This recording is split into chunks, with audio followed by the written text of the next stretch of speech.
I thought I was done loving until I saw you, the cowboy told the widow who taught him hope again. Before we begin, take a moment to comment. Your city, where are you watching from today?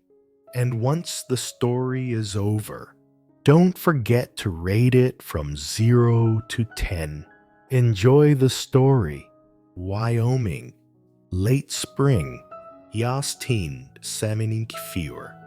The wind howled across the prairie, cutting sharp as a knife as it swept over the brittle fields, carrying dust and the cold breath of loneliness. At the far end of a broken fence line, a small woman struggled with a rotted post, her hammer too light, too unwilling to obey her tired hands. Cassidy Alder gripped the handle tighter, sweat tracing down a face carved with the lines of solitude and widowhood. On the horizon, a blood-red sunset devoured the mountains, shadows crawling slowly across the grassland. From far away came the steady thud of hooves, each beat like the slow heartbeat of the earth.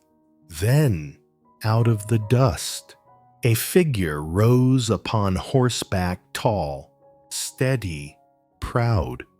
The jingle of spurs struck against old wood as the rider drew near.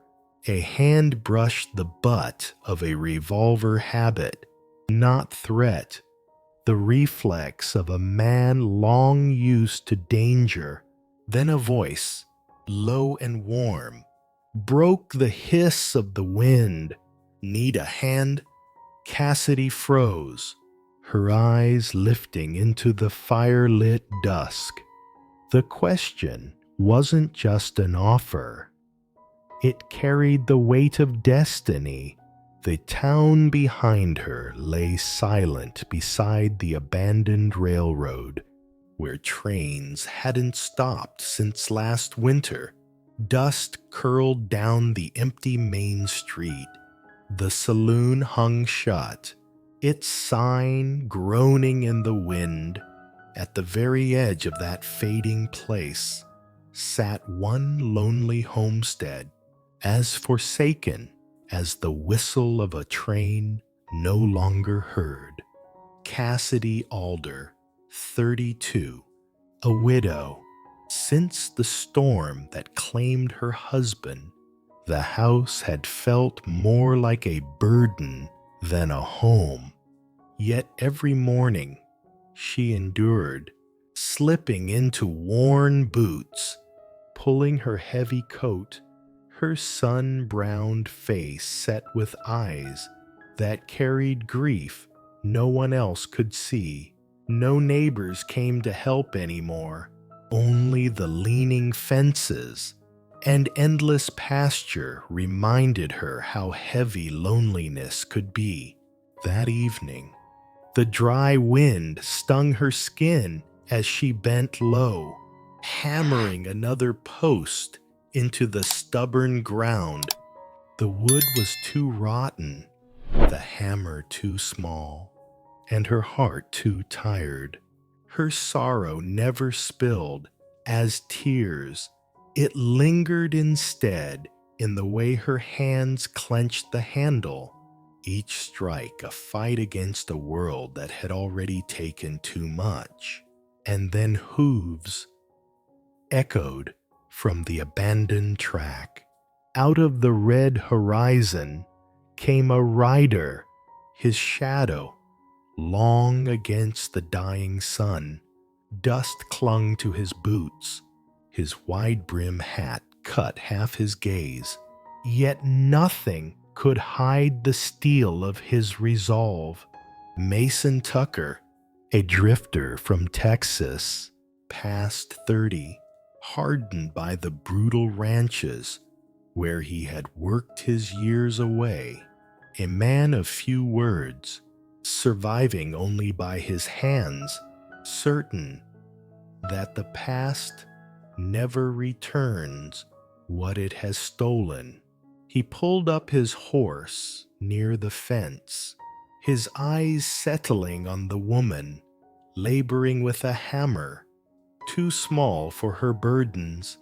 There was no pity in his gaze, only recognition. A broken spirit, fighting to remain standing. He knew that struggle. He had lived it. Need a hand? He asked again, his voice deep and steady, as though speaking not just to her, but to the wild wind around them. Cassidy looked up, her grip tightening on the hammer. A silent question pressed heavy on her heart. If I accept this help, will I lose what little I have left? Or finally find myself again? And in that silence, where most folks would find only distance between them, it became something else. A bridge, a quiet recognition of pain, shared without a single word. Part 1. The Man and the Hammer. The wind tore across the brittle prairie, lashing the broken fence posts until they groaned. Cassidy Alder bent low, both hands wrapped around a small hammer, striking again and again at a loose pin. The blows rang out sharp and uneven, clumsy echoes of a widow's weary courage. Dust swallowed her worn boots. Strands of brown hair clung damp to the back of her neck. From afar came the drumming of hooves, mingling with the restless wind like a heartbeat not her own. Drawing closer, Cassidy stiffened. Instinct pulled her hand down the hammer's handle, as if that little tool were the only weapon left between her and the wide, merciless land. Then he appeared in the glow of evening. Mason Tucker, tall, weathered, the brim of his hat shadowing half his eyes, his boots caked with the long road's dust. He reined in beside the fence, silent, watchful. Even beneath the hat, there was something unmistakable in his gaze, the knowing look of a man who had tasted loss, who had stood alone against a cruel wind. Need a hand?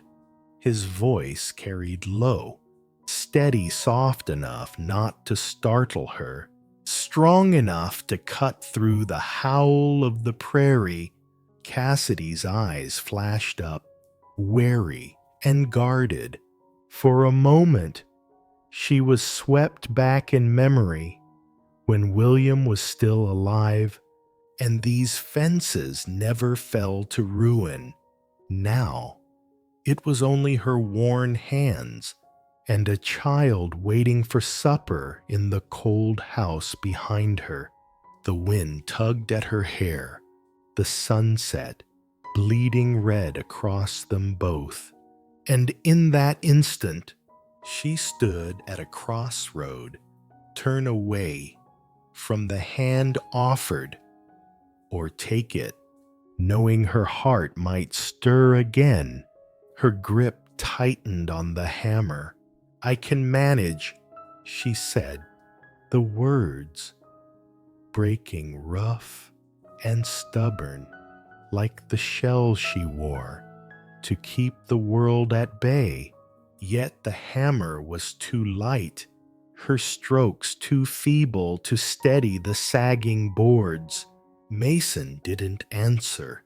He leaned instead to the saddlebag, drew out a heavier hammer, steel head bright, the wooden handle worn smooth by years of use. Without asking, he stepped to the fence.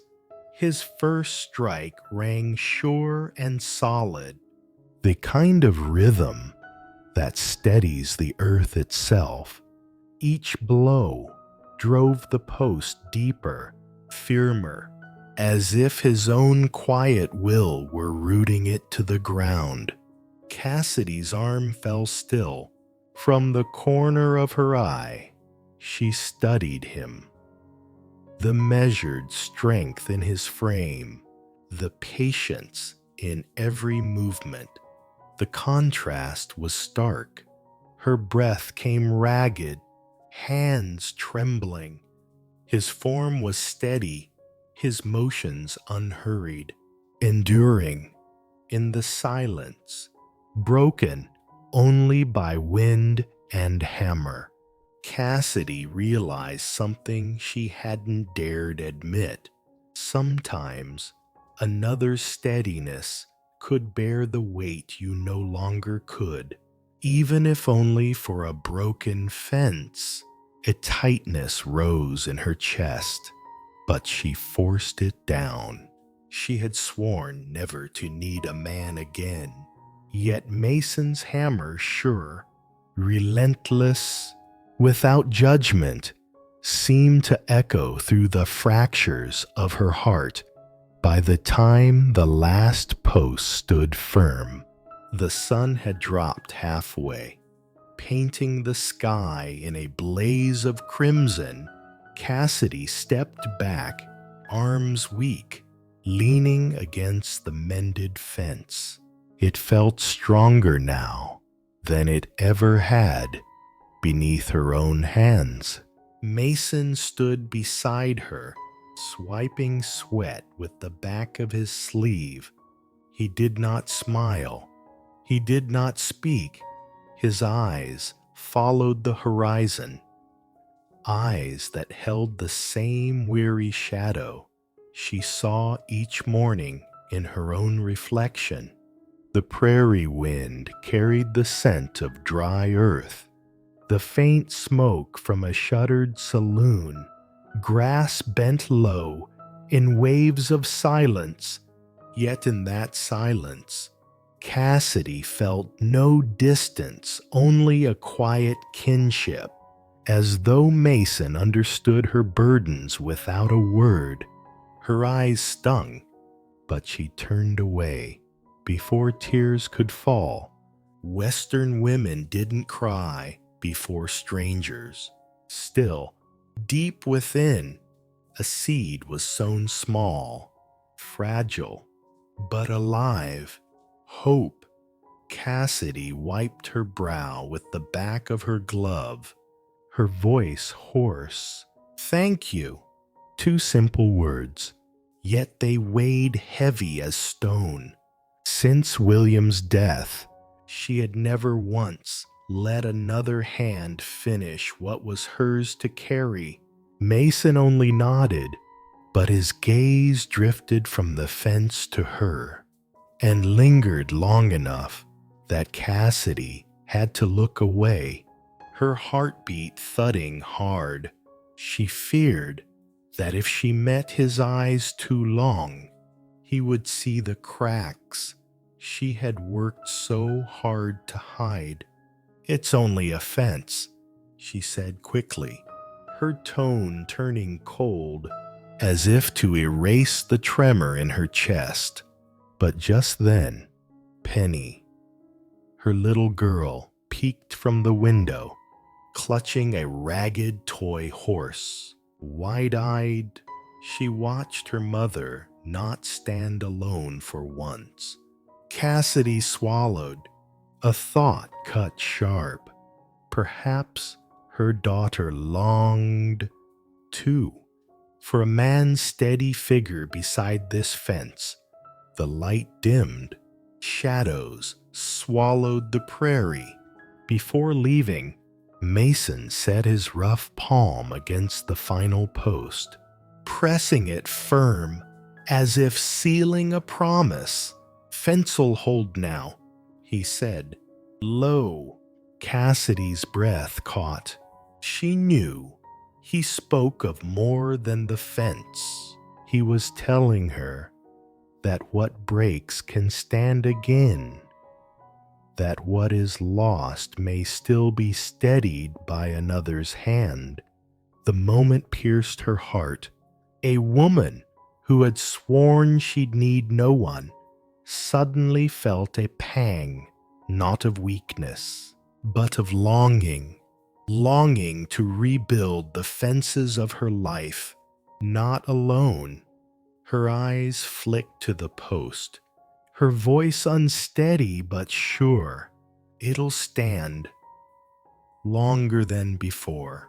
And for the first time in many months, Cassidy Alder did not feel alone. Part 2. The First Supper. The wooden door sighed open. The little kitchen exhaled the day's weariness, the musk of old timber, the warmth of fading coals. The lantern's glow, swaying as the wind slipped through the cracks. Cassidy set the light hammer down on the table, the faint ring of metal on wood, thin as a weary breath. She hung her shawl on the nail. Mason paused at the threshold as men who had lived too long on the trail often did, eyes sweeping, cataloging everything: the blackened stove, the iron pan worn thin at the edges, the pantry bare. But for a line of cornmeal, a jar of beans, a lump of salt hardened in the corner. "Wash up," Cassidy said, her voice even, though her hands trembled once before she folded them. Mason nodded. He hung his wide-brimmed hat, set his dust-caked boots neatly by the ragged rug. Spurs clicked softly against one another, then vanished beneath the trickle of water. He rolled his sleeves, let the cold splash over scarred wrists. The scent of pine soap rising in the dim light. From the doorway, Penny peered in, clutching her worn toy horse, her eyes still rimmed with silence from too many months. Darted between the stranger and her mother. "Men don't cook," she whispered, repeating some half-remembered gossip from town. Mason's mouth curved with a reluctant smile. "Drifters do," he said gently, "else they go hungry, and the trail doesn't wait." He coaxed the fire to life. Sparks leapt, wood caught, and warmth seeped back into the bones of the room. The skillet hissed as lard met iron. Cornmeal fell in golden dust, stirred with water, salt, and fat. In his hands, the meager became something else, something that felt like a home. Cassidy leaned against the table, watching the measured way he moved. His back was straight, his hands sure, no wasted effort. The kind of man who had learned not to squander strength. The flame licked the pan, the smell of cornbread, plain and rich, bloomed in the air. The wind keened against the eaves, but inside, the steady scrape of a wooden spoon turned the room into calm. Cassidy caught herself breathing easier, startled by the truth of it. Since William's death, the kitchen had known only the hollow rattle of spoons against boiled potatoes, meals heavy with silence. Tonight, the air was different. Where'd you learn? She asked without looking at him, afraid her eyes might betray more. Out on the range, Mason said, around fires, with men who didn't talk much. A pause. The quiet ones usually cook best. Cassidy almost laughed. The sound rose to her throat, strange and forgotten. She swallowed it down, set 3 tin plates on the table instead. Want to stir? Mason tipped the pan toward Penny. The girl hesitated, glancing at her mother. Cassidy gave a small nod. Penny climbed onto the chair, toy horse abandoned, both hands gripping the spoon.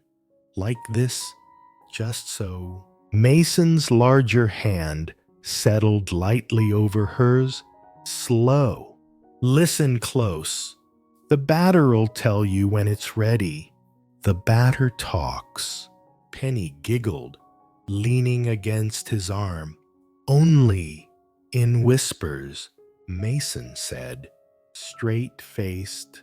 It's shy. The girl burst into laughter, quick, bright, alive. That sound pierced the dust that had long settled over this house. Cassidy turned away, rearranging forks to hide her eyes. Though they stung warm, Mason slid the batter into a cast-iron mold, lowered it into the stove. The lid clanged shut with a sound like resolve. Beans simmered next, softened with salted pork and a pinch of sage from the rafters. The aroma stretched into the corners, filling the hollow places. Can I help more? Penny asked. Braver now. You can watch the fire, Mason said. Fire's like a wild horse too small. It dozes. Too strong. It bolts. Keep it steady. The girl nodded solemnly. Cassidy brushed past Mason, her hand grazing his arm. His skin was rough, warm from the stove. They both pulled back, lantern light flickering as if it, too, had noticed. Pass me the salt, Cassidy said softly this time. Slipping into you instead of the stiff, sir. Mason set it down without comment, then drew out a chair for Penny. The child perched high, elbows braced, guarding the stove as though her watch mattered, and in some quiet way, it did. The cornbread rose, golden and fragrant. Penny grinned. It's not shy anymore. Then it's ready, Mason said.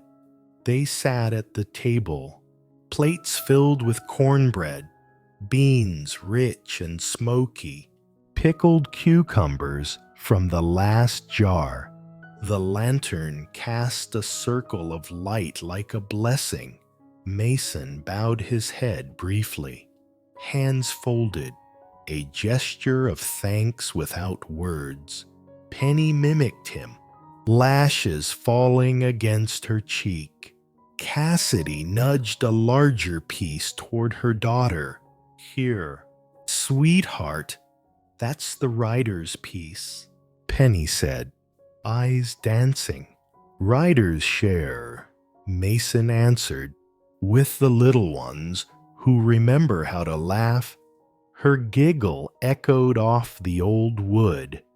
They ate slowly, unhurried, the cornbread crisp at the edge, soft within, the beans tender, the salt pork grounding every bite. Mason spoke low, telling of nights on the prairie, burying hot coals in the dirt to cook. Penny asked if wind could be afraid. It is, Mason said. Wind fears fire. Fire keeps a man from drifting too far. He hadn't looked at Cassidy when he said it, but she felt it all the same. Her gaze slipped to the empty chair across from her. She swallowed hard. Mason didn't ask. He only tore another piece of bread, set it gently on her plate. Not much, just enough to say he saw.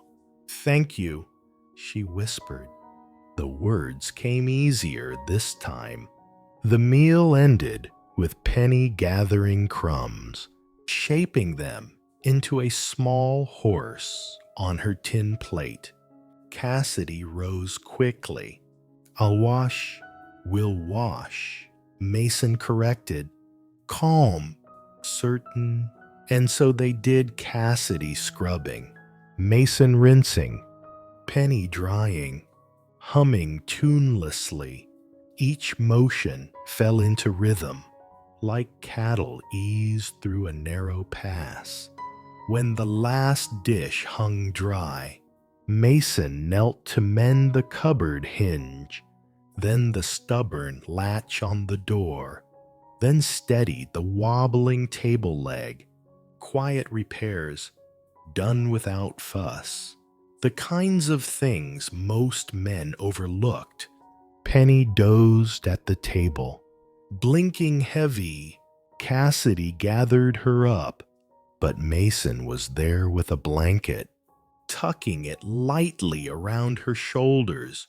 A gesture just right, no more, no less. Later, Cassidy stepped onto the porch. Mason leaned against the post, hat hung nearby. Boots off. The night deepened to a dark blue. The prairie hushed. But for a coyote far off, the cornbread scent still lingered faint in her hair. "Thank you for supper," she said at last. Mason's gaze stayed on the horizon. "Supper keeps a man from leaving," he said quietly. Then, softer, "Sometimes it says, 'I see you.'" Her breath caught. The words slid deep. "Roads long still ahead of you?" she asked, voice like a rope lowered into a well. "The road's always there," Mason said, "but I'm not so sure I need it, like I once did." They stood in silence, but it wasn't the silence of distance. It was the silence of a quilt, weighty, warm, shared.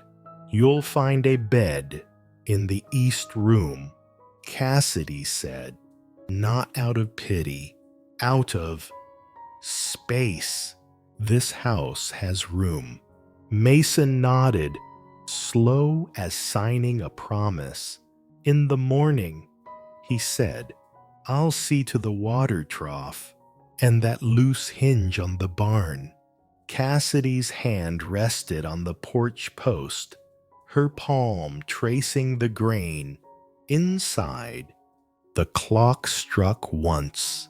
Outside, the prairie leaned into night. Her eyes met his at last. Since he passed, there hasn't been laughter in this kitchen. Her voice faltered. Tonight there was. Mason didn't answer with words. He only tapped his finger once against the porch post, as if to mark her pain acknowledged. She didn't cry, not this time, but her eyes shone, and she didn't turn away.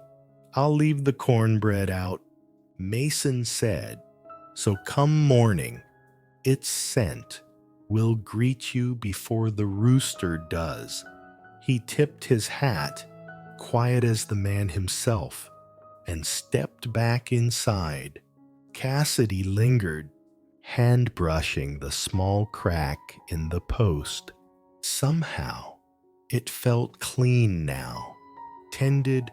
When she turned in, she saw it waiting, the last piece of cornbread, golden beneath the lantern glow. 2 cups drying side by side, the cupboard silent. The house, for the first time in years, was not empty, and outside, the fence stood tall against the night. Part 3. A Child's Eyes. Morning in Wyoming was quiet as breath itself. The first light spilled through the wooden window, glinting across the table where last night's cornbread still waited. Penny rested her chin in her hands, staring at that piece of bread as though it held a secret. Its faint, sweet, salty scent reminded her of laughter she had only just found again. Mason came in, sleeves rolled, hair damp with sweat from tending the horses. He spotted Penny watching the bread and lowered himself beside her, nudging the piece closer. "Go on," he said. She shook her head, her eyes bright. "I just want to know how you made it taste so good. Mine always turn out hard as rocks." A smile tugged at Mason's mouth. He bent until his gaze met hers straight on. "To bake it right, you've got to hear it breathe. When flour and fire meet, they whisper. If you're patient, you'll know when it's ready." Penny's eyes widened not only at the lesson, but at the rare miracle of an adult kneeling down at her level, listening as though her words mattered.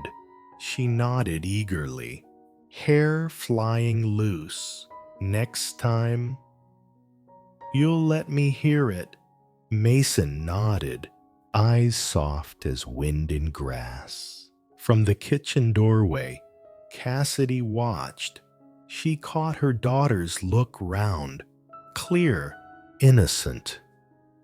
Yet inside, it flickered something she hadn't seen since William died.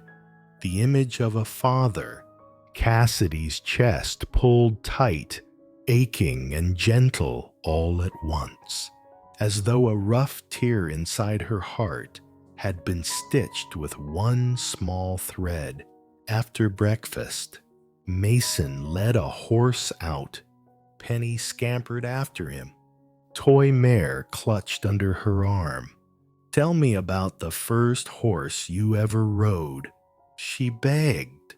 Mason swung her up into the saddle, steadying her waist with one hand.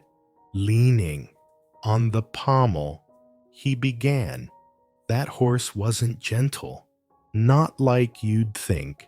Threw me clear over a fence, landed me in a thorn bush. For days, my clothes were full of stickers. Everyone laughed. Penny's laughter rang like a silver bell across the wide air. "Weren't you scared?" "Scared plenty," Mason said, squinting into the sun. "But if you fall and quit, you never ride again." So I climbed back on. Next time, I sat a little steadier. Cassidy, sweeping the porch, heard it. The words weren't only about horses. They were a lesson for her, for Penny. That falling once doesn't mean you never try again. It means you learn how to hold on when life gives you another chance. Penny rested her head against Mason's shoulder, her eyes alight with a trust she had never given a man before. In that gaze, The outline of a father slowly took shape. By late afternoon, Cassidy was kneeling in the garden, planting beans. Penny, perched on the porch steps, watching Mason, saw a plank to mend the chicken coop. The sun stretched his shadow long across the yard, each stroke of the saw steady, unhurried. "Mr. Mason," Penny called, voice tremulous with some brave thought. He paused, turned, with a faint smile. "What is it?" "Little one, I miss my paw," she blurted, eyes down. "Mama says he's in heaven, but sometimes I just wish someone would hold my hand to cross the creek. Mama doesn't like me going alone." Mason laid the plank aside, sat down beside her, meeting her eye level once more. "You've every right to miss him," he said gently, "and every right to be sad. But when you need to cross, all you've got to do is ask. I'll walk with you." Her eyes lifted, damp and shining. What lay in them wasn't only gratitude, it was faith, whole and absolute, the kind a child gives only when she feels safe. It was a look she'd never had the chance to give her real father. Now it belonged to Mason. From the garden, Cassidy froze, seeds pressing deep into her palm. Her throat tightened. She knew in that instant her daughter had found in Mason a strength Cassidy herself could never be, and fear rose. Sharp fear of losing that strength should fate turn cruel again. That night, Penny curled beneath her blanket, toy horse tucked close. Mason sat at her bedside, lantern light soft against his face. Cassidy lingered at the door, hidden in shadow, listening. "Will you go away?" Penny whispered, her lashes heavy, but fighting to stay open. Mason paused, then leaned near. "Not tonight. And tomorrow I'll still be here. As long as you want me to walk you across that creek, I'll be here." Her head dipped, eyelids fluttering. Just before sleep claimed her, she breathed, "You're like Pa." The words fell innocent, but they carried the weight of the world. Mason brushed a calloused hand across her hair, silent. He didn't speak promises the world could steal away. Yet his quiet touch was promise enough truer than words. At the doorway, Cassidy pressed her forehead against the frame. Tears slid, unchecked, for she knew her daughter had seen in Mason what she herself was beginning to see, a home built not of timber, but of the eyes of someone willing to stay. Next morning, Penny tugged Mason's hand, leading him toward the creek. The rains had swelled it high, banks slick with mud. She looked up at him, expectant. Mason said nothing, only held out his palm. Her small fingers curled into his, trusting. Together, they stepped in one stride, then another. Water splashed against their boots. Penny gripped tighter, clinging, as though the creek might sweep her away. When they reached the far bank, She burst into laughter, clear as bells across the pasture. In that radiant gaze, Mason stood as the father she had never known.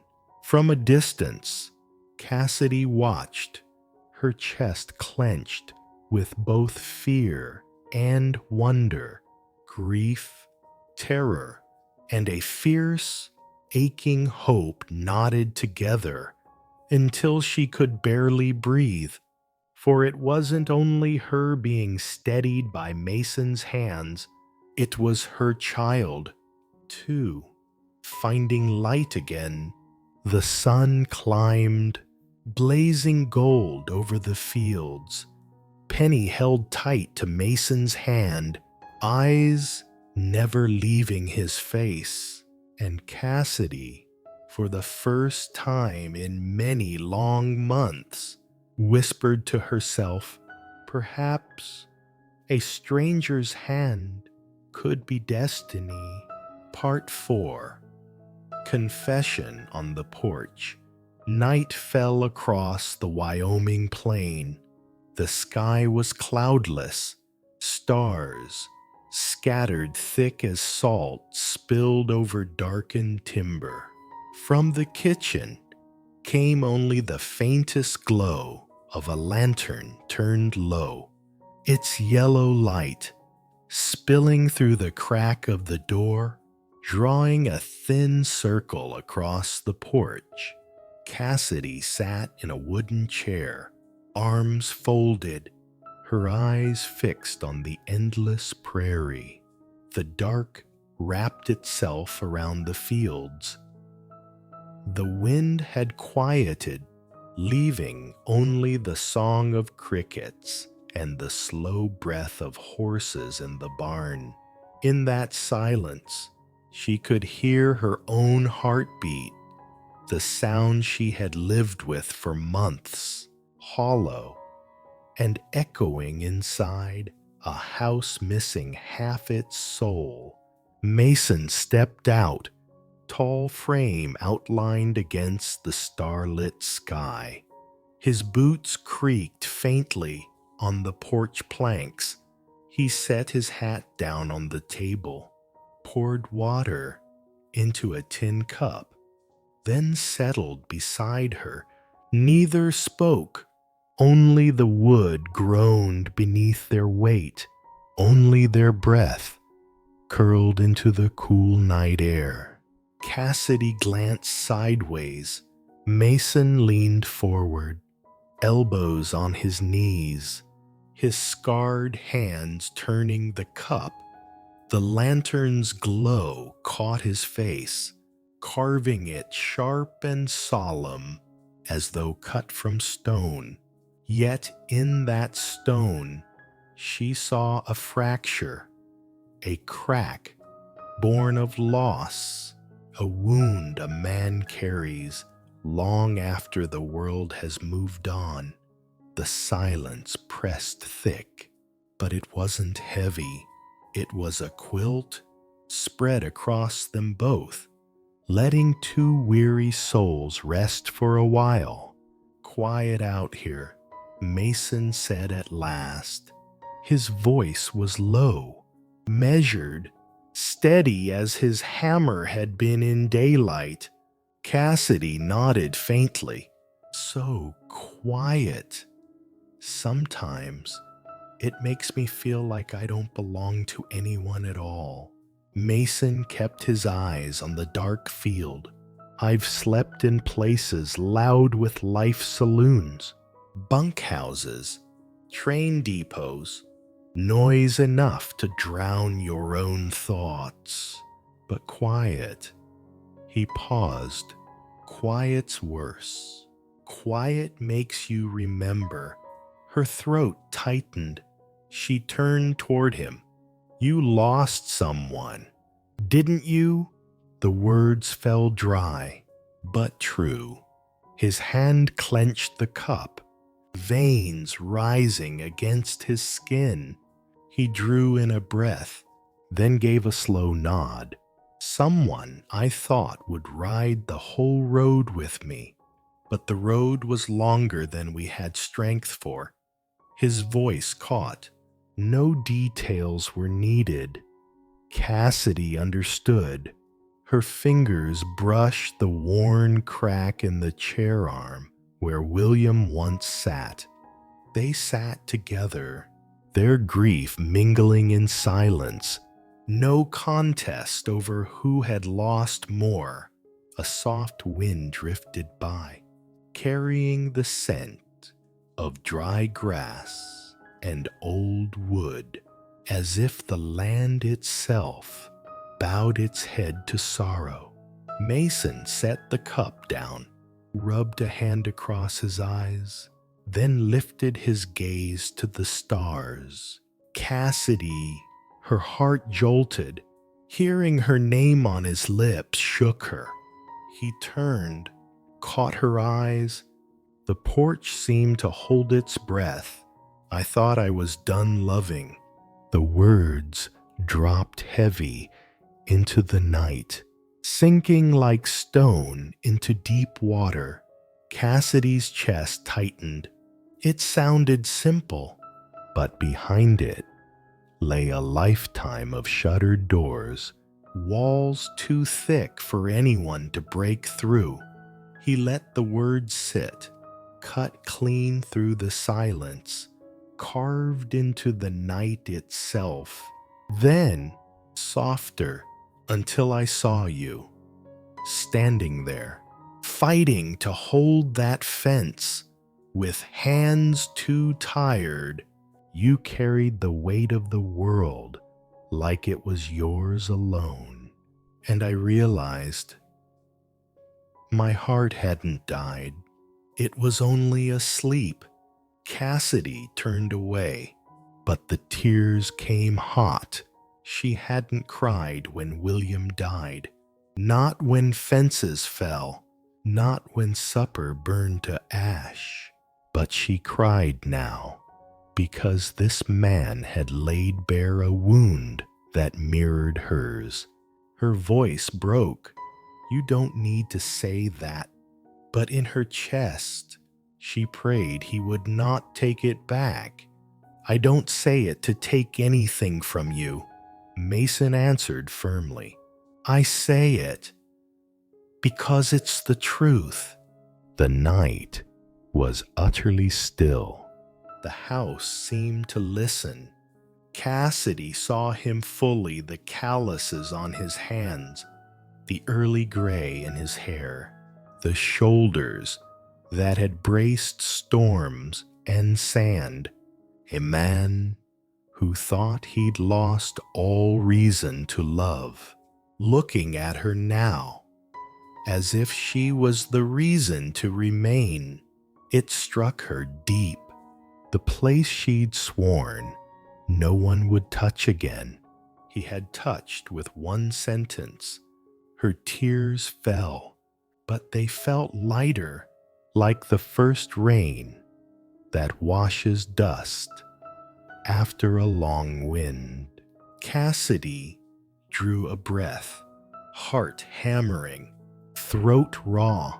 She leaned just enough for her words to reach him. Then stay. 2 words, soft as a breeze, heavy as an oath. Mason looked at her, a flicker trembling in his eyes. Then he nodded, the kind of nod a cowboy gives before a storm, the nod of a man ready to stand his ground. The porch sank into a new silence, no longer empty, but alive with a beginning.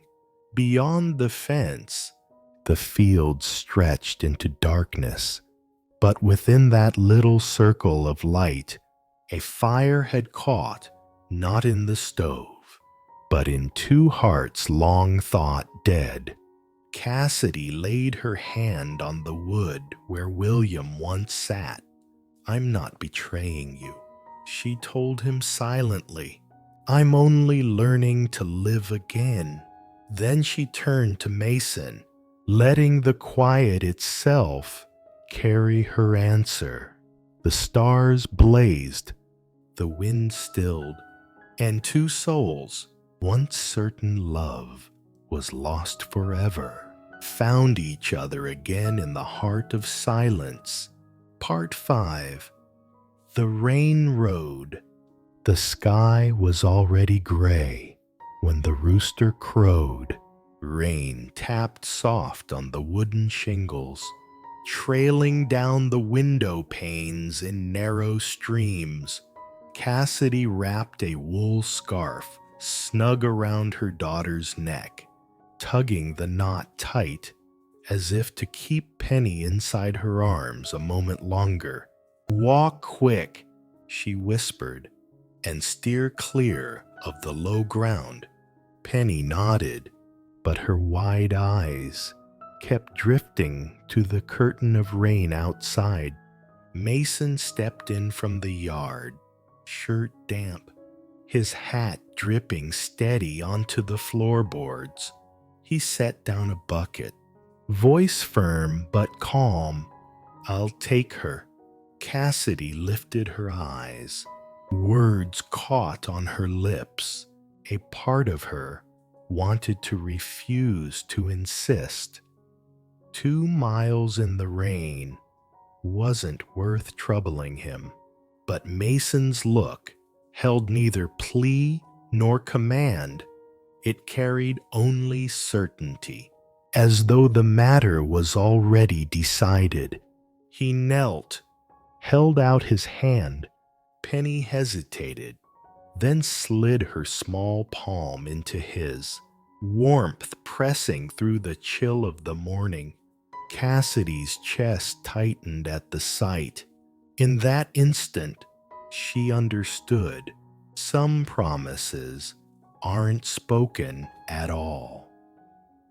They're written in the sure steps of a man leading her child into the rain. The door closed behind them, shutting out the wind's howl. Cassidy stood in the frame, watching as two figures, one tall, one small, faded into the white veil of rain. The dirt road had turned to mud, their footprints sinking deep. Penny wrinkled her nose at the wide puddle ahead. Mason squeezed her hand, then stepped forward, planting his boot firm into the muck, leaving a print behind. "Now step where I step," he told her, voice easy, like it was a game. She set her tiny foot inside his track, giggling when the mud splashed but didn't swallow her. Again she followed, hand clutching his tighter. Her laughter rang bright, like a silver bell in the storm. Mason's mouth curved faintly. In her laughter, he heard something he'd thought long lost, the sound of trust, the joy of knowing that with one steady hand, every muddy stretch of life could be crossed. Penny tilted her face up to him, eyes shining. It wasn't the look of a child leaning on a stranger. It was the gaze of a daughter toward her father. Mason faltered a moment under its weight, then walked on, grip firming around her small hand. Rain pattered steady off his hat brim, down his shoulders. Penny chattered beside him, voice quick and light. "I've got a spelling test today. I'm scared. I always forget the D in saddle." Mason chuckled, his voice rough with the West. "When I was your age, I couldn't even spell horse. I learned late, but I still rode just fine." Her eyes widened. "You ever fall off?" "Plenty," he admitted. "First time, I landed in a cactus patch, hurt for a week, but I climbed back on. If you quit after the first fall, you never feel the wind in your face. Penny pressed her lips tight, a spark of resolve lighting in her. Then I'll write it again, till I get it right. Mason nodded, pleased. Their talk went on, small questions and simple answers, but each word laid a bridge across the hollow left in a fatherless child's heart. From the window far behind, Cassidy watched through the rain-streaked glass. The blur couldn't hide what was clear. With each story Mason told, each laugh Penny gave, a bridge was being built inside her daughter, and it led back to Cassidy herself, to the home she feared might never be whole. The road ended at a creek, swollen high from last night's storm. Water rushed, frothing white around slick stones. Penny froze, eyes wide. I don't want to slip, she whispered. Mason crouched, setting both hands on her small shoulders. His gaze was steady, level. It's all right to be afraid, he said. What matters is you don't cross alone. He held out his hand. After a breath, she placed hers inside it. Step by step, water slapped their legs. Mason moved first, blocking the current, letting it break against him. She clung tighter, but his grip never faltered. At last, they climbed the far bank, and Penny burst into laughter, clear and triumphant. We won. Mason let out a breath he hadn't known he held, but deeper than relief, something stirred. Something that felt like a vow, not spoken, but carried in the press of her hand, in the sound of her laughter, in the child's gaze that claimed him as if he'd been hers forever. It was the moment of truth, not just Cassidy's, but Penny's too, a child's absolute trust, placed once more in a man, and Mason's heart shuddered with it, as though broken fences inside him were being rebuilt, post by post. At last, the schoolhouse rose from the wet field, its dark timbers glistening with rain, smoke curling from the low chimney, children's voices lifted through the damp air. Penny clutched Mason's hand one last time. You'll still be here when I come back. Mason knelt, his eyes level with hers. His nod was firm. I'll be here. That was enough. She smiled, hair dripping, and dashed toward the steps. Mason stood watching, the warmth of her hand still lingering in his palm. Then he turned back down the road, walking slow.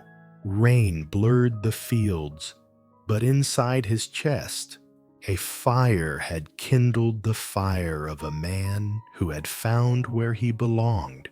On the porch, Cassidy lingered behind the doorframe, eyes shining with tears that mingled with the rain. She knew it then. The promise he had given Penny was hers as well, a promise without words, carved into every step he took beside them. Part 6. The Rhythm of Living Together. Dawn climbed over the hills of dry grass. tiptoeing across the old wooden roof, spilling a ribbon of honeyed light onto the yard. The horse's breath curled into the air in pale strands, mingling with the damp scent of earth and the faint musk of leather. Mason carried a hoe across his shoulder, the thud of his boots steady on the porch. Cassidy was waiting at the edge of the garden, a taut string in her hands. "Straight as a thread," she said, tying it to the post. "My father used to tell me roots live longer when they know which way they're headed." Mason nodded, set the blade to the earth, and with the first swing broke open the soil. Warm earth rose in a breath, rich and familiar, like a memory uncapped. They worked in quiet harmony. The creak of tack from the corral, the trill of birds greeting morning, the scrape of metal against soil. Mason cut the row. Cassidy followed, clearing stones, spreading ashes to soften the bed. At times they traded places without a word. Their bodies moved together, like two lines of a poem sharing the same rhythm. Penny sat on the step, toy horse hugged to her chest, legs swinging to the tune of the wind. Sometimes she ran out, dropping a seed into Cassidy's palm. "Mama, this row's mine," she whispered. Cassidy pressed her daughter's hand to the dark soil, covering the seed as if it were a secret. At the final row, Mason paused. "This one runs a little crooked." Cassidy squinted along the line, irritation tugging at her. Since being alone, even the smallest flaw felt like a challenge. Mason didn't argue. He lifted the post, adjusted the string, crouched low, as if listening to the ground itself. His next cut ran straight, clean, the soil falling into place like ruled lines in a school book. They leaned on their tools, drank from the water skin. Cassidy glanced at Mason. Sweat glistened at his neck, darkening his shirt. It was life, unspoken, but solid.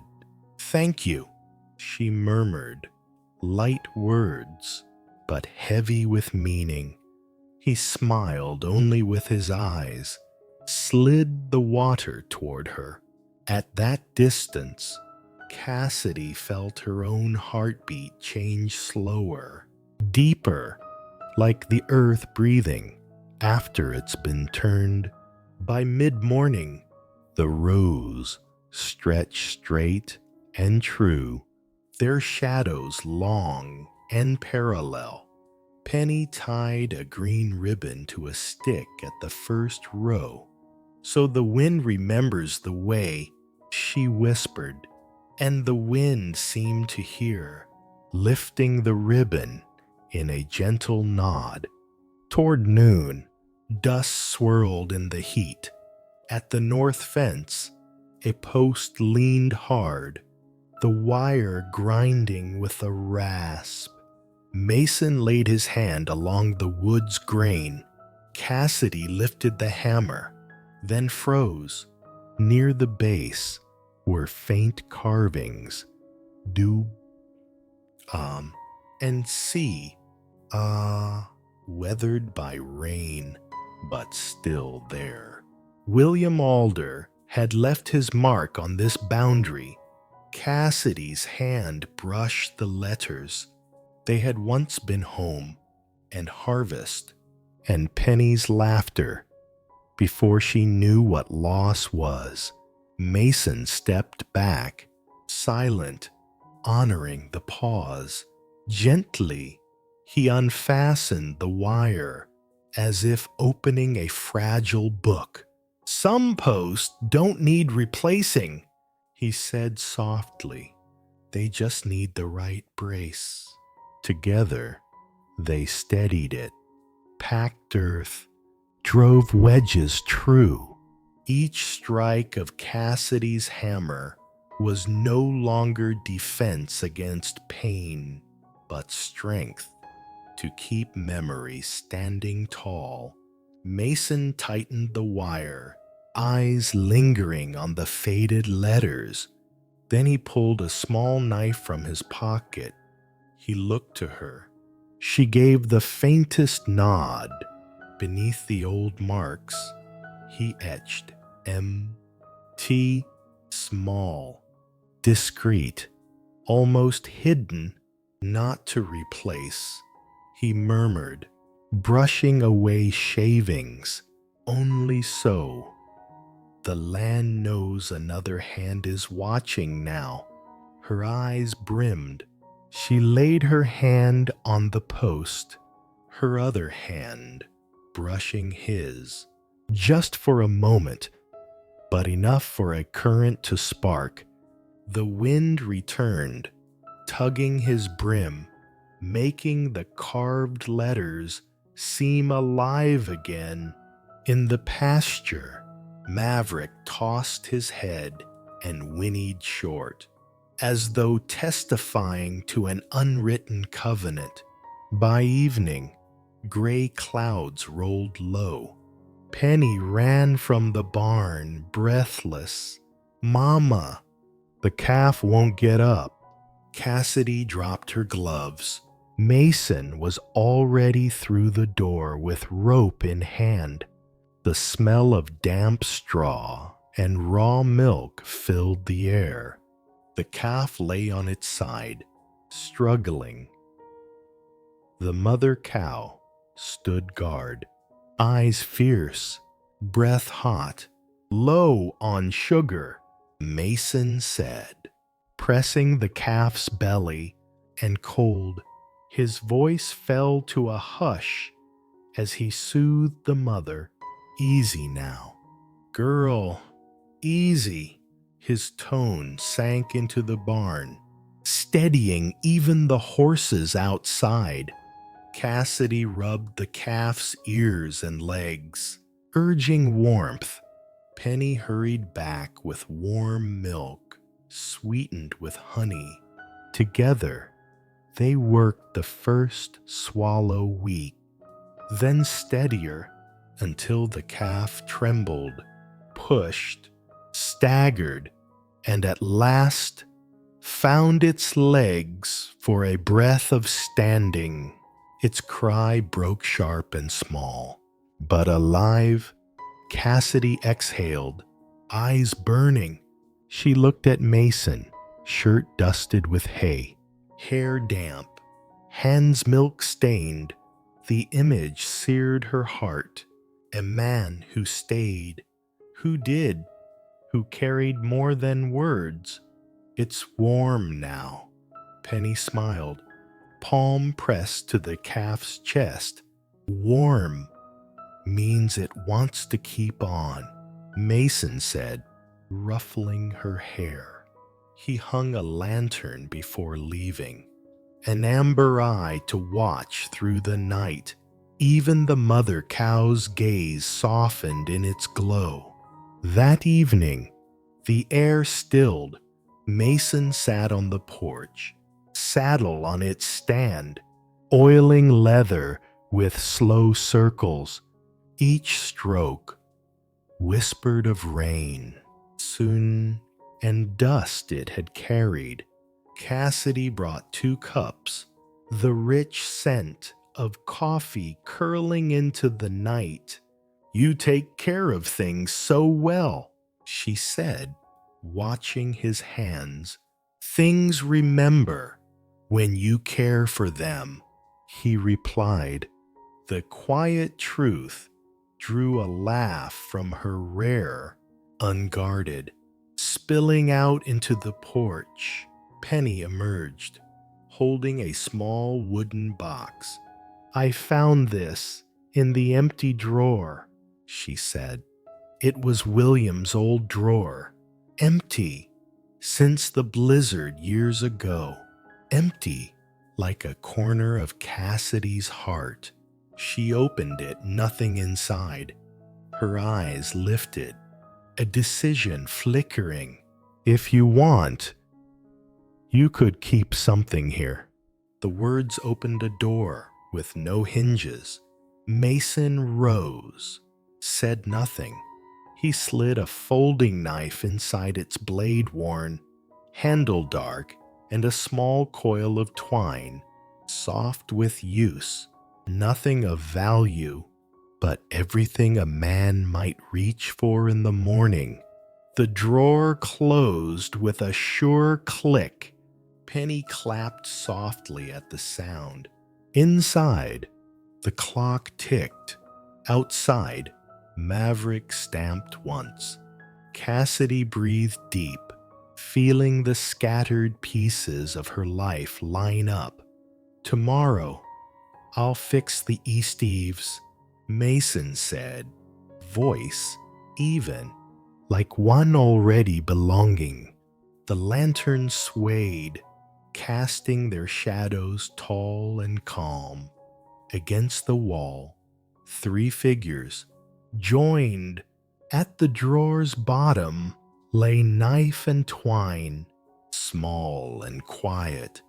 But Cassidy felt their weight, a trust heavier than iron.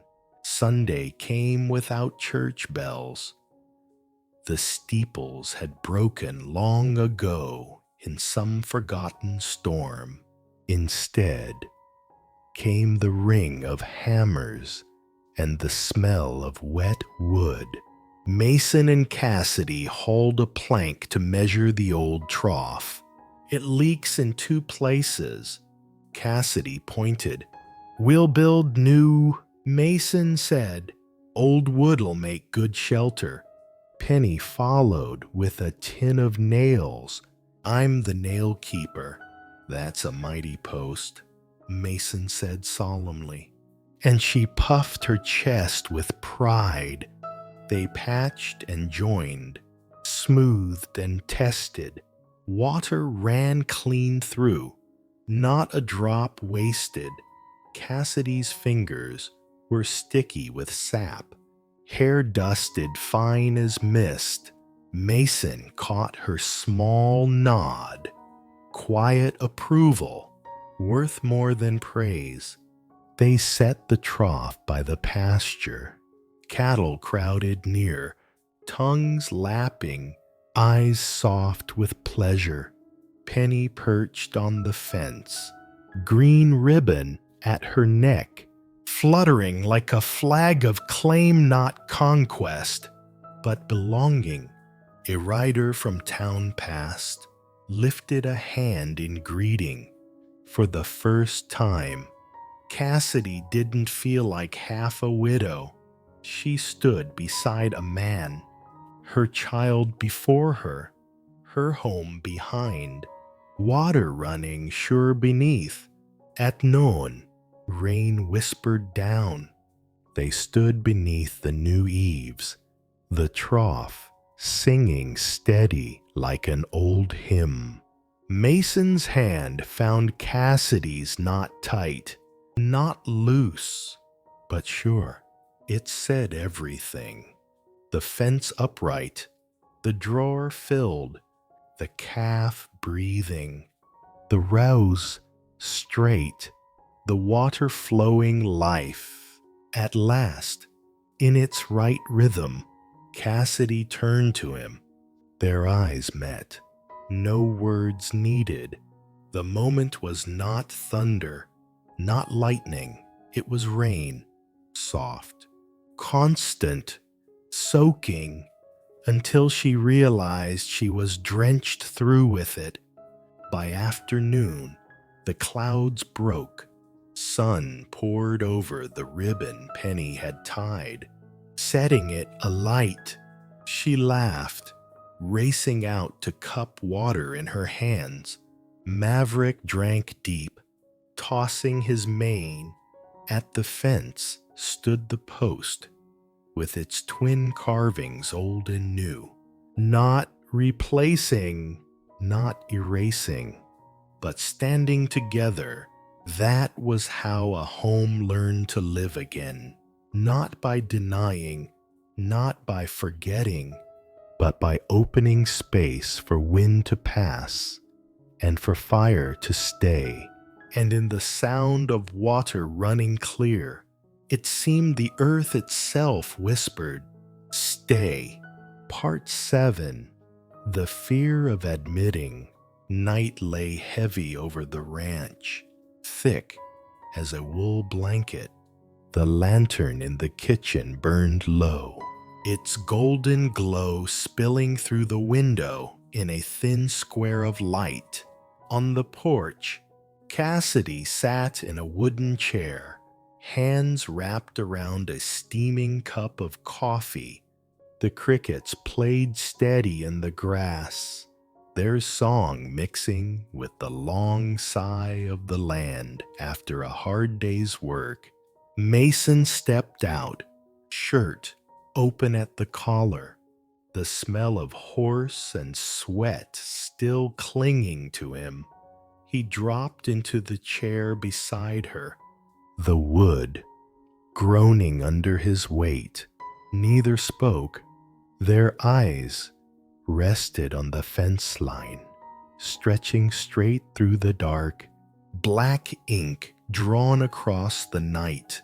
Cassidy set her cup down, fingers lacing together. Those hands had blistered on shovels, bled on frozen nails, carried her child through winters colder than death itself. She had promised herself long ago they would never tremble again. But tonight, they did. Mason noticed, but didn't touch. He just let the silence hold. The crickets kept singing. Cassidy swallowed hard, her eyes on the dark. "There's something I've never said aloud." Her voice rasped, carrying the ashes of too many old fires. Mason turned his head, waiting, patient, as a man measuring the stars. She drew a deep breath, let it out like a wind that had been trapped for years. When William died, half my heart went in the ground with him. I thought there was no room left. I buried it beside him. The words fell like stone into a deep well. Mason's hands tightened, but he didn't break her silence. The lantern painted her shadow tall against the wall, thin but upright, like a fence post weathering a storm. "Folks say time heals," Cassidy went on, "but they never saw me sit up all night, just listening to Penny breathe, praying she'd still be there come morning. They never saw me take the hammer to those fences, hands split open and bleeding, not because I was strong, but because I was afraid. Afraid if I leaned on someone, I'd lose them too." Her voice shook, taut as barbed wire pulled too tight.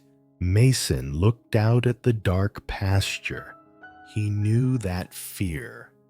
He could see it in the walls she had built around herself. And he sat still, because sometimes silence is the only kindness that doesn't wound.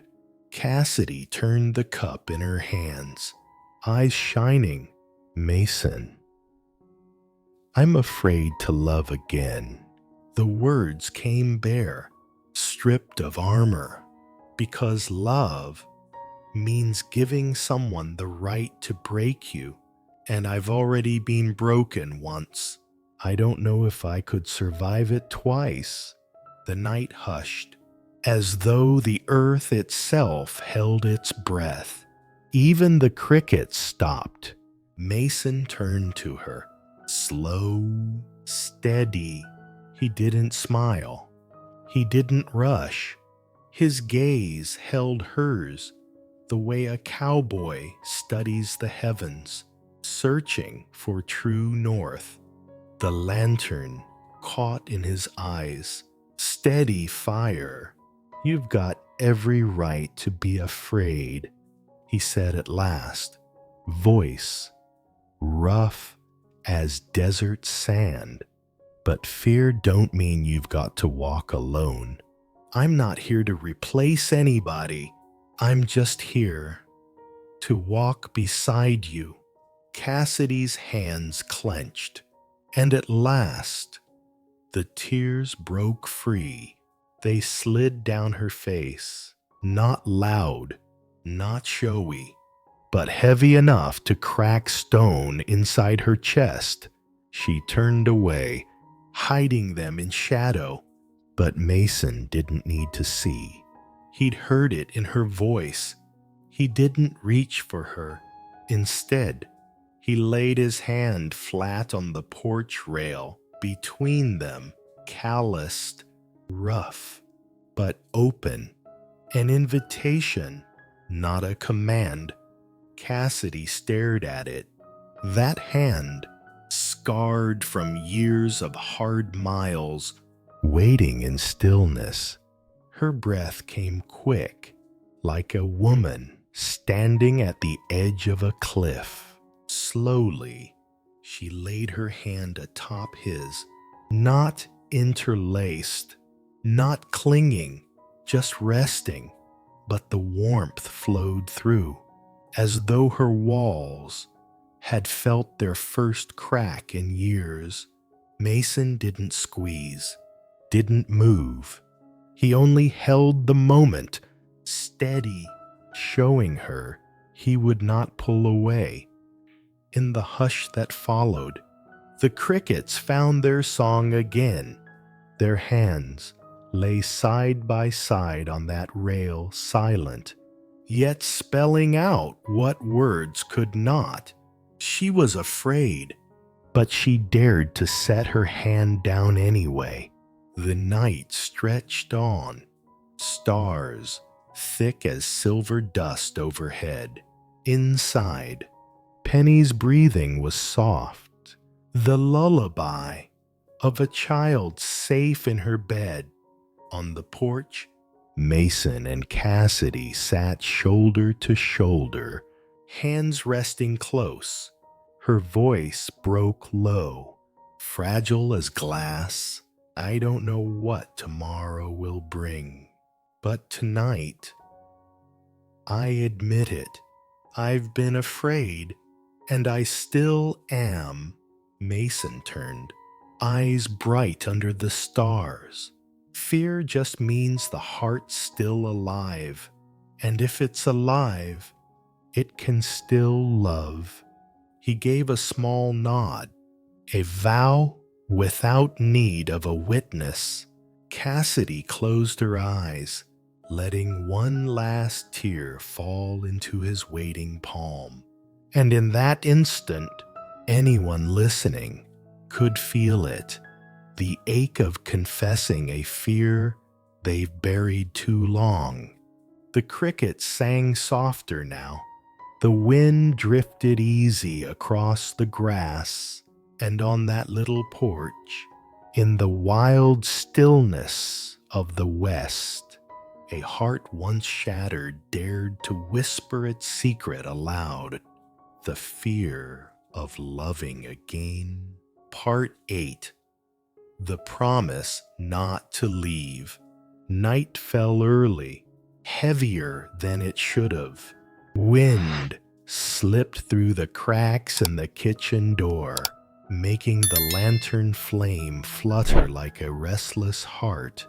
Cassidy pulled the window half shut, the coarse curtain brushing her knuckles, cold as stone.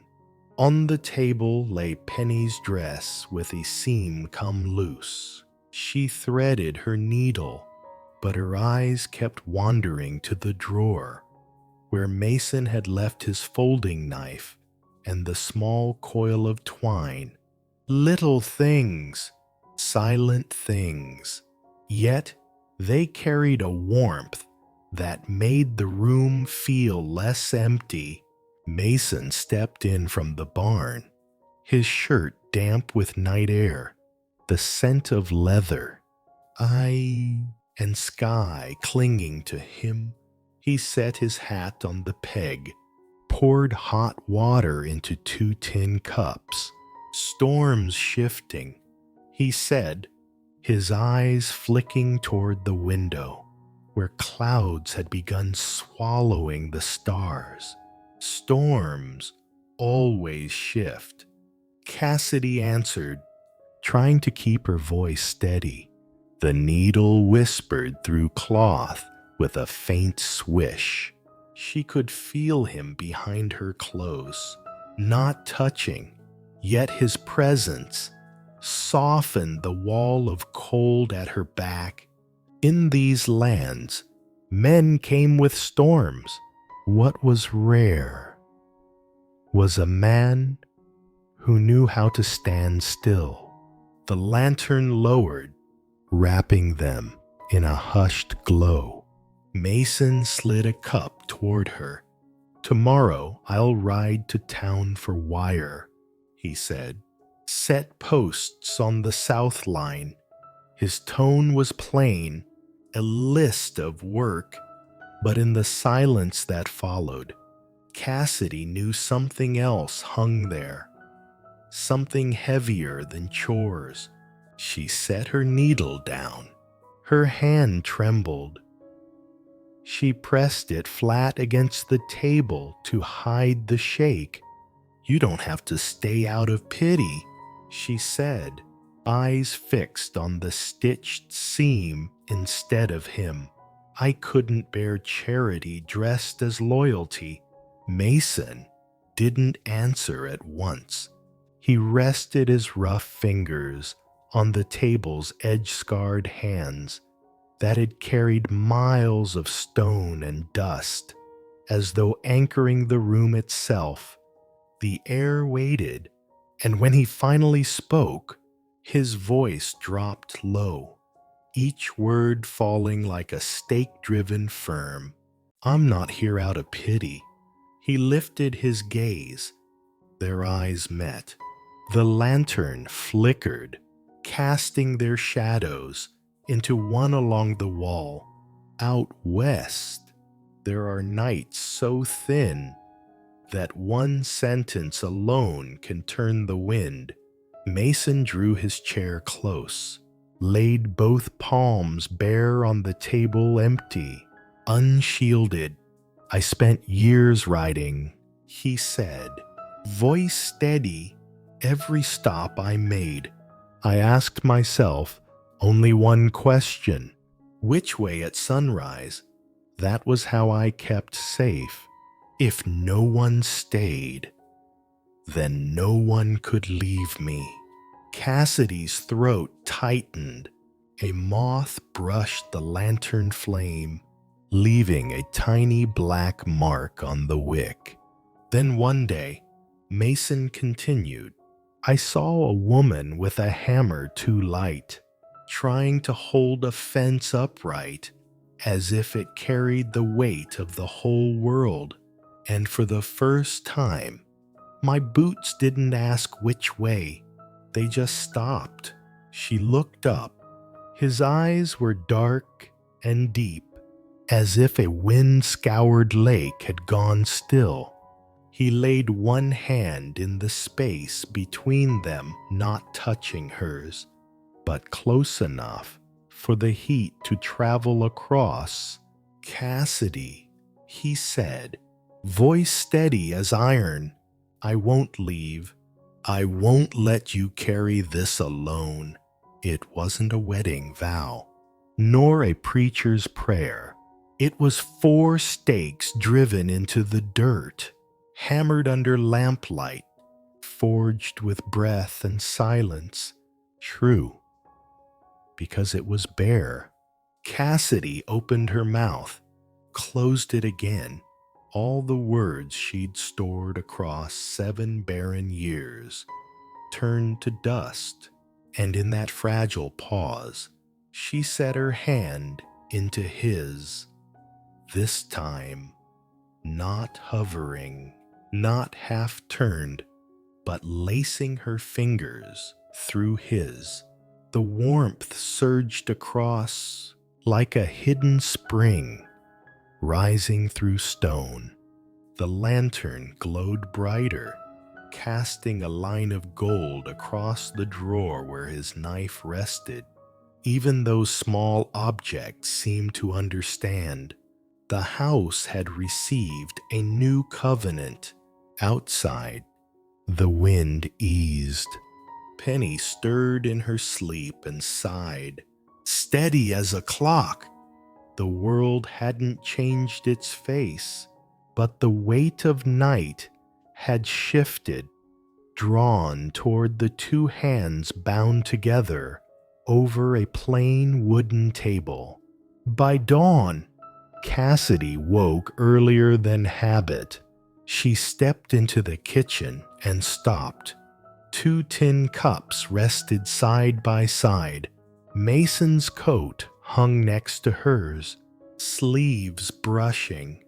His boots sat by the door, worn by long roads, now placed neat beside her own, things without breath, yet they looked like 2 birds settled on the same branch. Through the window, the sound of a hammer carried slow, steady. She found Mason on a ladder mending the east eave. Leaked rain here, he said, wiping his palms, but it won't drip on the meal bin anymore. You didn't have to start so early, Cassidy said softly. He shrugged. Here, what needs doing gets done. Simple words, stone-solid words. Yet in them, Cassidy heard the weight of here. Not your house, not your land. Here, from the barn, Maverick nickered, ears pricked at Mason's voice. Penny ran out, hair wild, clutching her toy horse. You're still here, she asked, eyes wide. I am, Mason said, brushing her tangled hair. Got work to finish on the south fence. That work was more than posts and wire. It was a man tying himself to soil, to roof, to 2 hearts waiting. By midday, a dust trail rose from the rail spur. A rider in dark coat reined up at the fence. His eyes weren't curious. They were sharp, measuring. Word is the widow's land is up for sale. He called. My boss offers a fair coin. Better you take it than break under storm. Cassidy stepped out. Her face rippled once, then steadied.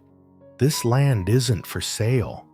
The man smirked, gaze sweeping across the straight rows. The new trough, shining wet, the sturdy posts. Women and children can't keep fences through a gale. You need a man. Boot steps sounded behind her. Mason came from the barn, guide firm, gloves off, hanging them deliberate on a nail. He didn't touch his gun. His voice was calm, low. She's got a man, and these fences will hold. He nodded toward the north post where W, and C, were carved deep and beneath them, fresh initials M.T. The stranger's eyes paused, then shifted to the blue ribbon Penny had tied, fluttering like a small flag. He scowled, wheeled his horse. Winds change fast out here. Mason's voice followed, steady as the land. That's why we set post deep. When the dust of the rider faded, Cassidy finally breathed. Mason wasn't looking at her. He was studying the fence, as if making certain it would stand. You didn't have to, she began. Had to, he cut in gently, because I already said it. I won't leave, and not leaving means standing where the wind blows hardest. Penny peered out the door. Was he a bad man? Not one of ours, Mason answered, tousling her hair. Enough said. No fear, no lies. Later, when the coffee bubbled low and cornbread warmed the air, Cassidy set a faded strip of blue cloth on the table, her wedding ribbon, frayed, scented faintly of lavender she had hidden all these years. I can't look at it long, she whispered. Every time I fear I'm betraying him. Mason didn't touch the ribbon. He touched her hand, firm, warm. You're not betraying anyone by living on. You honor him by keeping this house breathing. And I'm only here to walk beside you. I won't leave. I won't let you carry it alone. Her tears fell onto the cloth, darkened, then faded. She nodded, like a woman signing with her very breath. Then she handed him William's old carving knife, dulled by years. Mark it, she whispered, inside the porch, so I'll know this place doesn't hold only me anymore. They stepped outside with the lantern. Mason chose a beam, hidden from strangers' eyes. He pressed the blade slow, patient. 3 initials cut deep. C. P. And M. T. He blew the dust, held the lantern close. The marks shone faint but certain. Cassidy leaned her head to his shoulder, just enough to feel the weight shared. The night wind brushed across the letters, making a soft hum, as though the wood itself sang. Somewhere a coyote cried. The horse answered with a long breath, and the little house, weathered and scarred, seemed to draw itself tighter, warmer, truer. In Cassidy's chest, the hollow no longer felt hollow, not because one man had filled another's place, but because she had opened room for past, for present, for promise. Out here, folks believe in what's used. Every day. Knives, rope, saddles, posts, bowls. Tonight, she believed in one more thing, a vow spoken soft, kept firm each morning. The lantern dimmed, drawing into a single ember of gold. On the porch beam, 3 small letters gleamed faint against the dark marks that asked for no witness, but would outlast the weather. I won't leave. Part 9. The wedding on the prairie. June sunlight poured over the grasslands, like honey spilling across every blade of green. Cassidy stood before the small wooden mirror in her room, hands trembling as she tied the frayed blue ribbon into her hair. Once it had been only a keepsake of the past. Today, it was a bridge toward something new. Outside, Penny skipped through the yard, clutching a bouquet of wildflowers plucked from the creek's edge, golden daisies, purple lupine, and silver sage.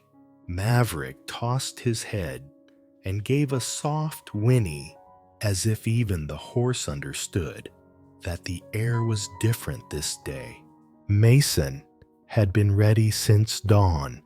He waited on the porch, collar of his clean shirt buttoned, boots polished, though still marked with honest trail dust. His face was solemn, but his eyes were lit like a cowboy who had finally found the place where his road ended.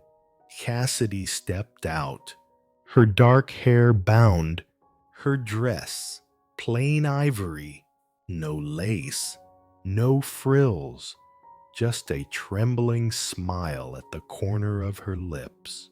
Mason looked at her for a long breath, as if carving the sight deep into memory.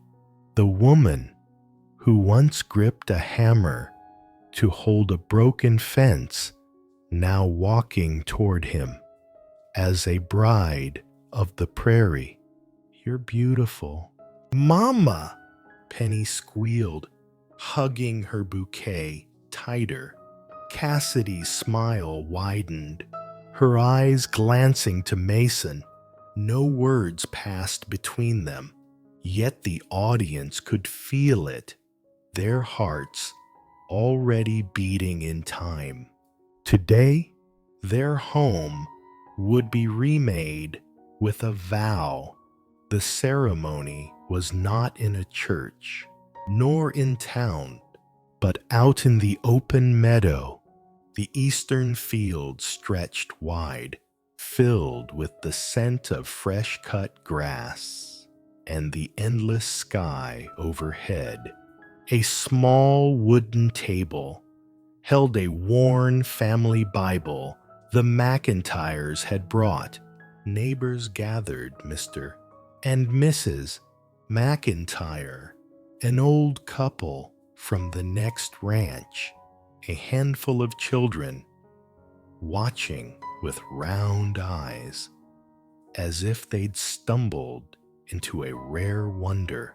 Penny stood between her mother and Mason in a simple white frock, flowers clutched tight. Her eyes sparkled as if she wanted to lock this moment away forever. Mason stepped forward, hat tucked respectfully in his hands, his stride steady. Cassidy walked beside him, a faint smile softening a face long used to hardship. Together, they stood in the tall grass beneath the gold-spilled sky. The preacher was an old man with a wind-weathered voice and a beard turned silver. He opened the Bible and said, "Today, under the heavens, before these witnesses, two hearts choose to bind together. No organ played, no bells rang, only the wind in the grass, the hush of earth, and the thrum of hearts listening." Mason drew a breath, his voice low and even, steady as a rancher's hammer. "Cassidy, I won't promise you an easy life, but I promise I won't leave. I will shoulder the load beside you, and when it's too heavy, I'll carry more. I swear to stay for this house, for Penny, for us." Cassidy's lips trembled, her eyes glistening.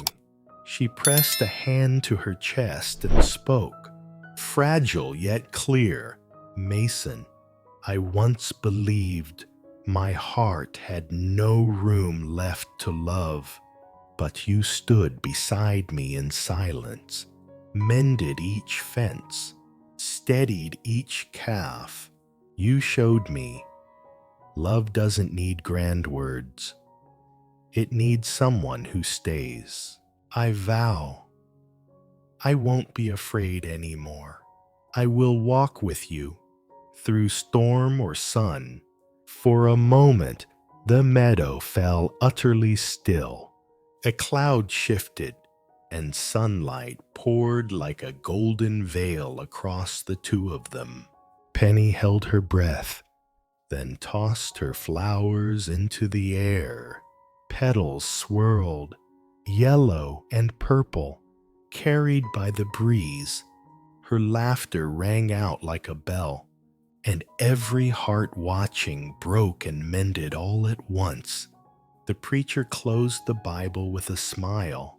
"I declare, you husband and wife." Mason didn't wait another heartbeat.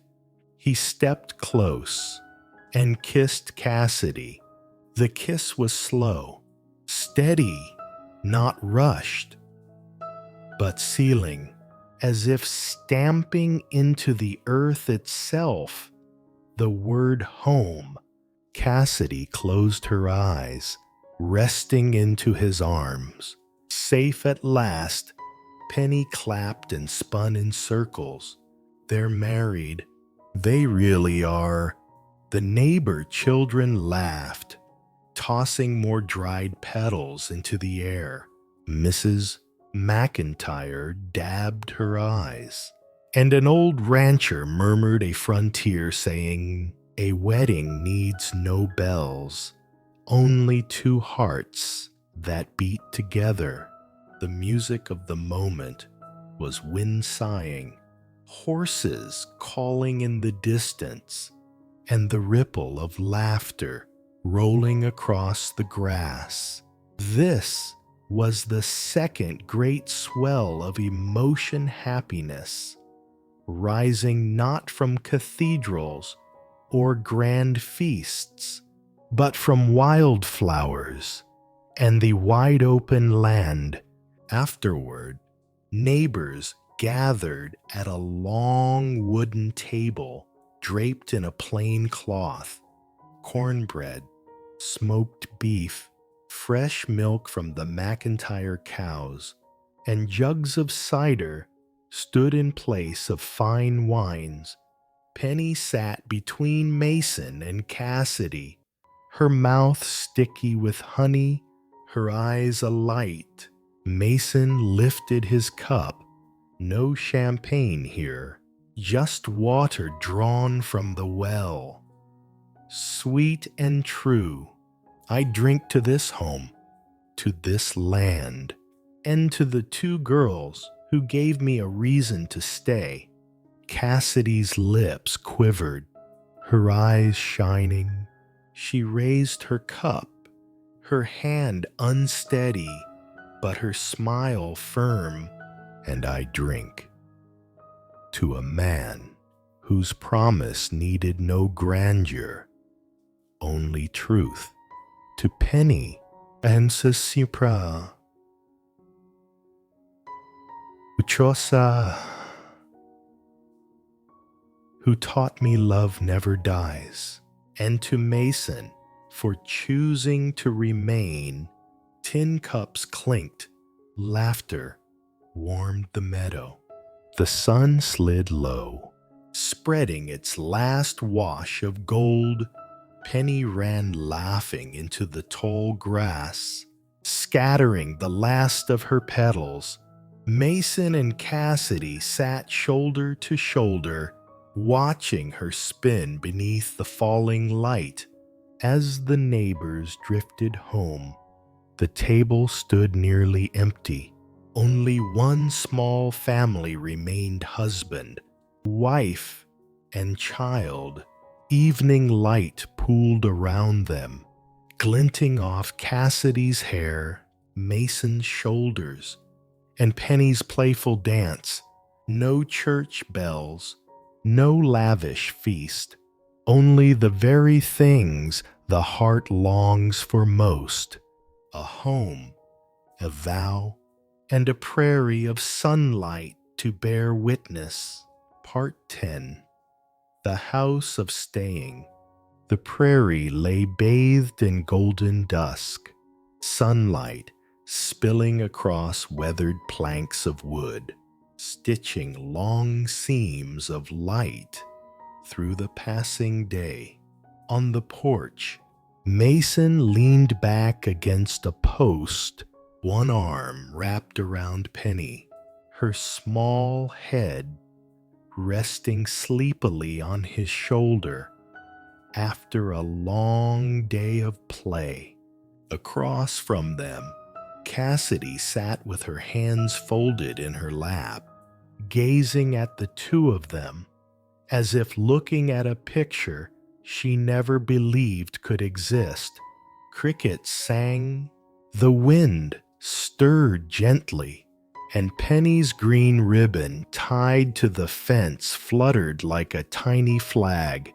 From the barn came the long sigh of Maverick, the horse, a sound as calm as a lullaby.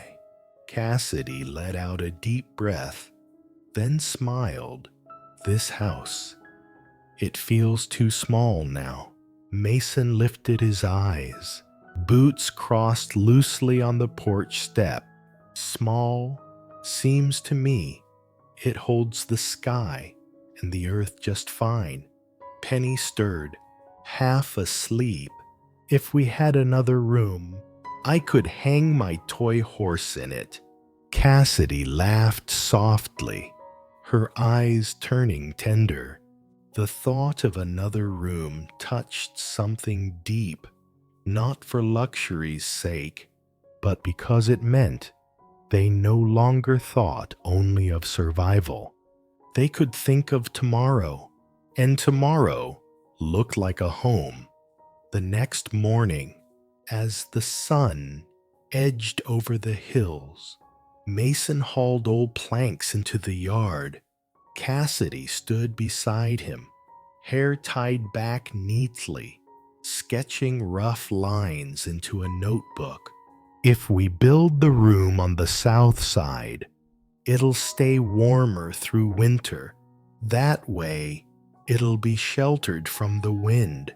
Mason nodded, running his hand across a plank as though testing its heartbeat. We'll need 4 heavy posts and a crossbeam. I'll ride into town and see who's selling.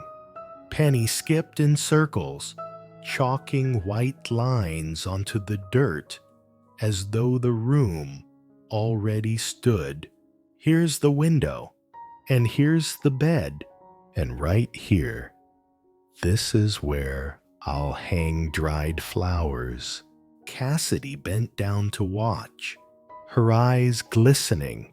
After William died, she had believed this house would remain a hollow shell, never again, echoing with a child's dream of the future. Yet now, every chalk mark Penny drew was proof. Life had returned. Mason raised a frame, broad shoulders bracing the plank, each hammer strike ringing across the noonday west. Every strike seemed to say, I'm here. And for those listening, the sound of his hammer wasn't just work. It was the sound of a home being built. That night, the wind rose, rattling the little house. Cassidy sat on the bed clutching a quilt, watching Mason brace another timber across the window. Are you sure you won't regret this? Her question trembled like a thin curtain in the draft. He turned, lamplight carving sharp lines across his face. Sitting beside her, his voice came low and rough, as if spoken from the ground itself. I've walked away from more places than I can count, but this time I choose to stay, not because I'm held, but because I want to. And wanting is enough. Cassidy let her head fall against his shoulder, eyes closing. To the listener, it's a knife-edge moment. A woman long acquainted with loss, finally daring to believe in the promise of something simple. Outside, the wind still howled, but within those walls, her heart had found a place that would not shake. Morning filled the kitchen with the smell of cornbread and coffee.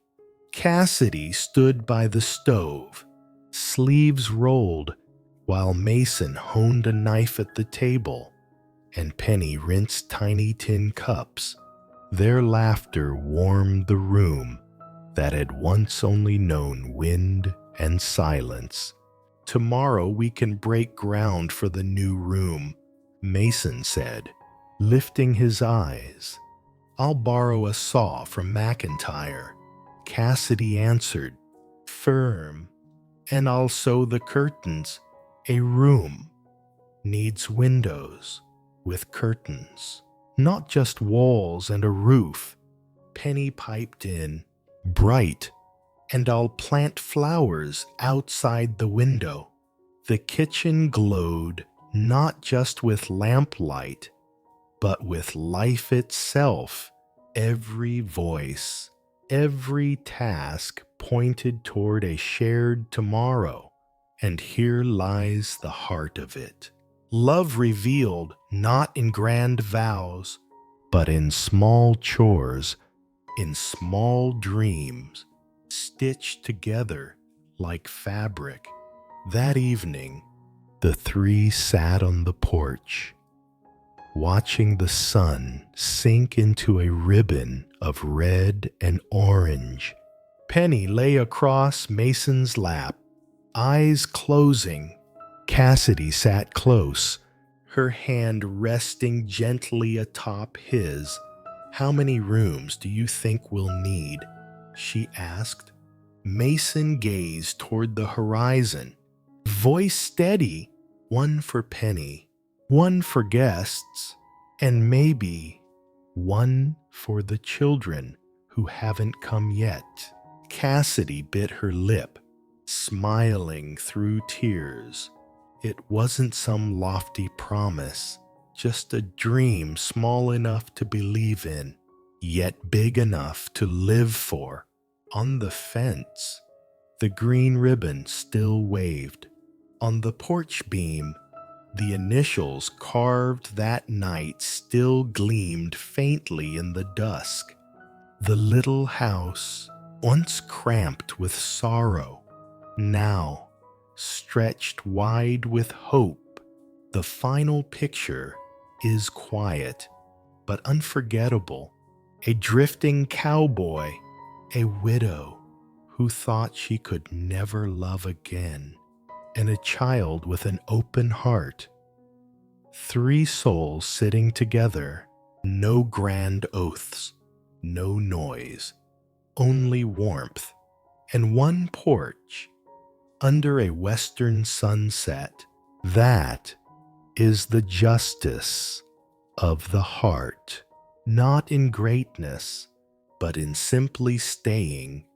The following morning dawned fresh, with the scent of rain. In the garden, bean sprouts reached upward, onions pushed through soil, and bright squash blossoms glowed.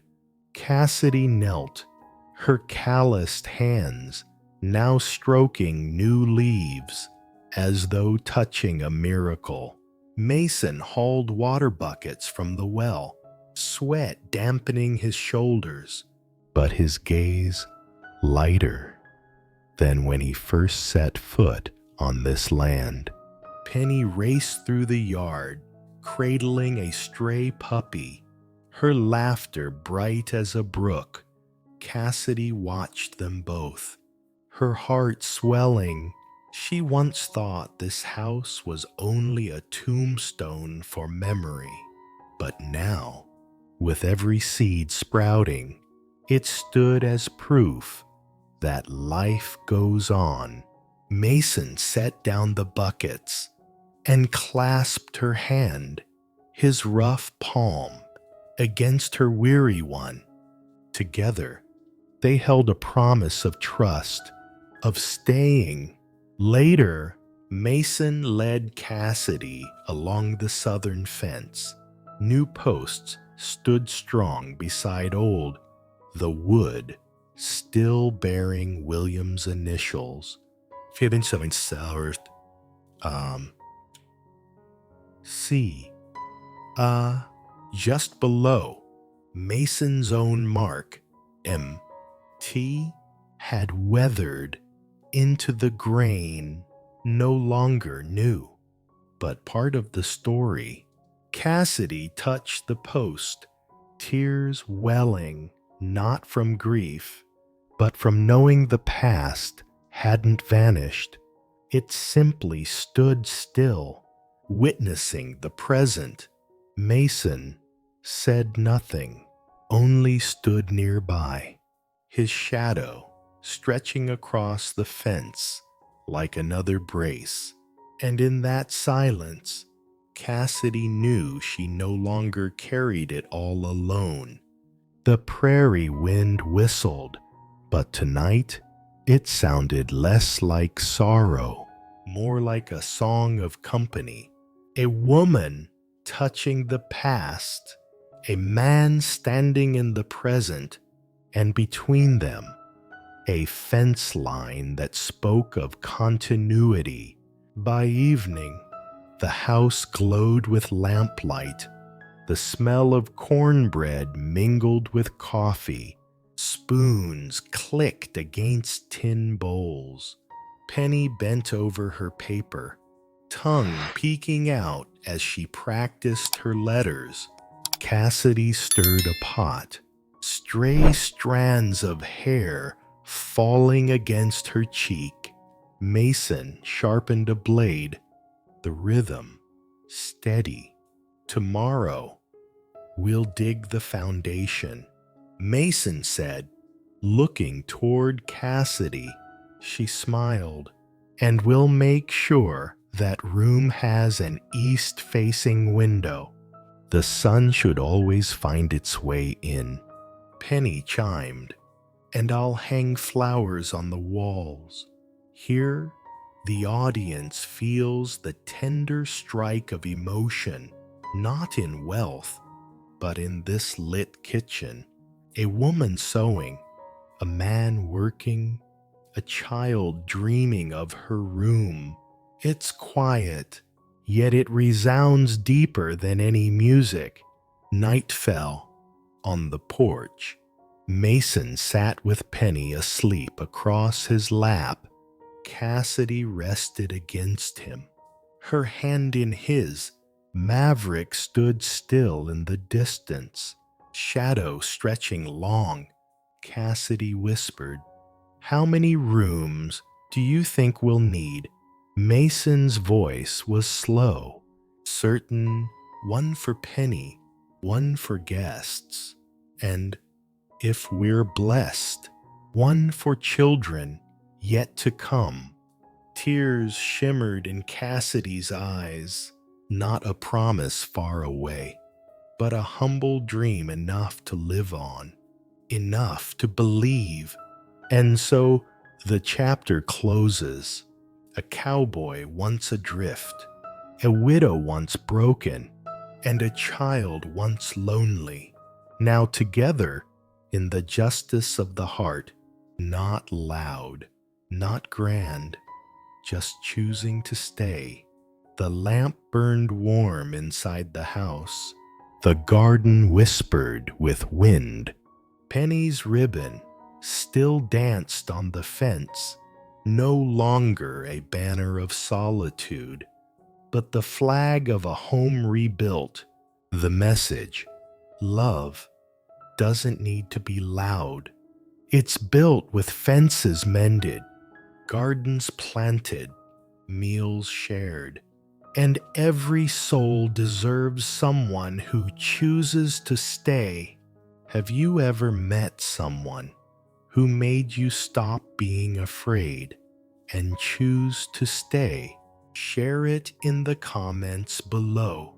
And don't forget, rate this story from 0 to 10 and let us know how deeply it touched your heart.